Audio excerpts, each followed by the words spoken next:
As you could probably tell from the title, the ideas discussed in this video are largely based on Naval Ravikant's views on the subject. You can find his thoughts in his video titled Seek Wealth, Not Money or Status. But I quickly go over the content of that video in here first, before building on top of them. So if you don't feel like clicking away, you'll be just fine. Now, when I first stumbled upon Naval's thoughts on the subject back in the summer of 2019, I was a law scholar student, suffering through an hour commute each way to my measly paid summer internship. While I was trying to fill that commute time with something productive, I started listening to a couple of podcasts here and there. I happened to click on a Tim Ferriss episode featuring somebody called Naval Ravikant. In there, I discovered a point of view about money and success that I always felt like I had but never managed to put into words.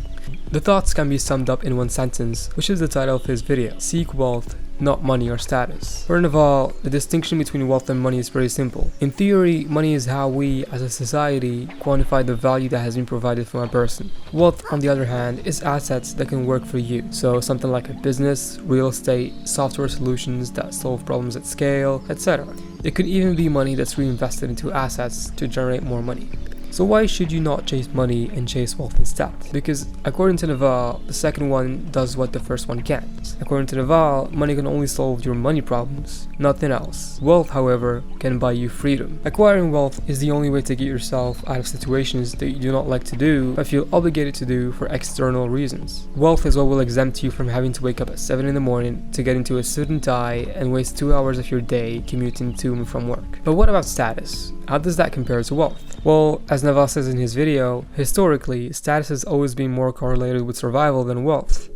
Throughout human history, whenever a disaster strikes, people with lower status are always sacrificed first, independently of their wealth. It is only recently, when we got rid of overt social classes, that wealth started to matter as much, if not more, than status. But that's not the only reason Naval thinks you should seek wealth and not status. Here's the crucial difference between the two that makes wealth more valuable. Status is a zero-sum game, while wealth is a positive-sum game. You, building yourself a shelter, won't make your fellow humans less wealthy. In fact, since you went over the process yourself, you could provide them with your experience and help them build a house too. And now society as a whole is wealthier because it has more resources than before. However, you building yourself the shiniest house as a status symbol in order to become the highest status person in the community does make the other members have less status. Status cannot exist in a vacuum without comparison. You can't be high status in a one-woman or one-man community.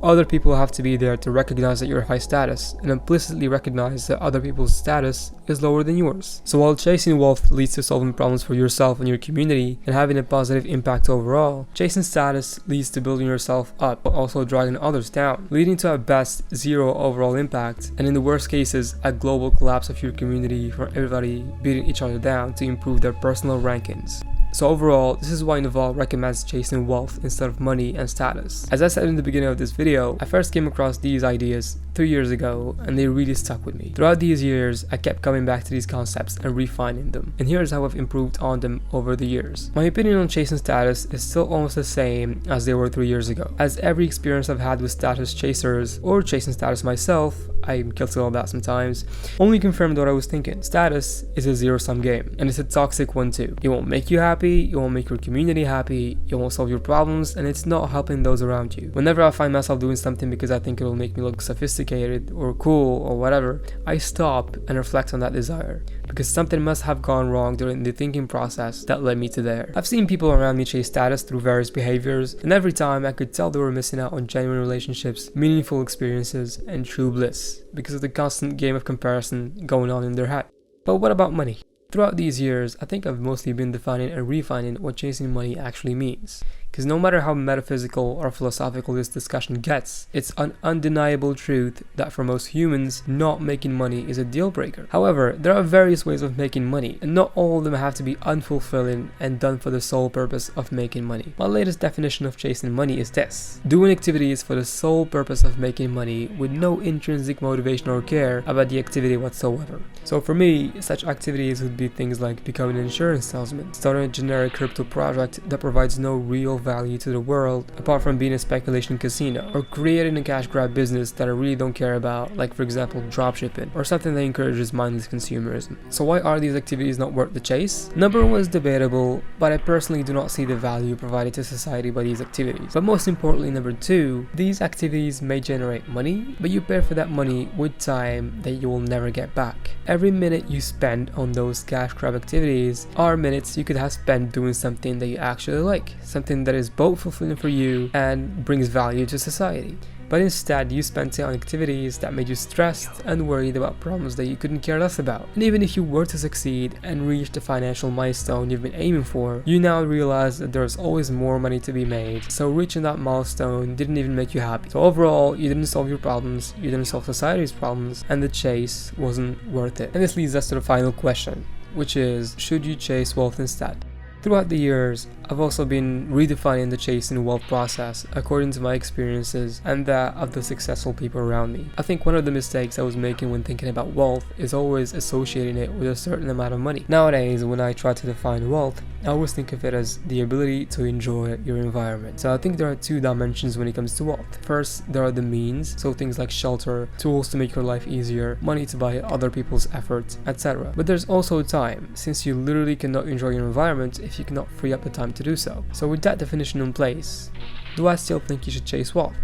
Absolutely. There's one core concept of wealth that makes it always worth chasing. Like Naval Ravikant says, it's a positive sum game. Whatever wealth you manage to create, it benefits you and the people around you, and nobody can take that away from you. If you manage to create a revolutionary solution to the housing crisis, then you have just created wealth for you and the thousands of people around you, and now humans will no longer struggle to secure shelter or be obligated to work dead-end jobs just to be able to pay rent. If you combine that with revolutionary farming and logistics techniques that divide the cost of healthy food by 10, then you just gifted your fellow humans with a minimum standard of living that many ideologists can only dream of achieving by using money. This is the power of real wealth creation. At the end of the day, no matter how we spin it, money can only qualify what value we humans have created from the physical and mental resources at our disposition. So instead of trying to play with the money supply to see if you could better seize and control the value and wealth that was created by humans, doesn't it make more sense to just create more wealth?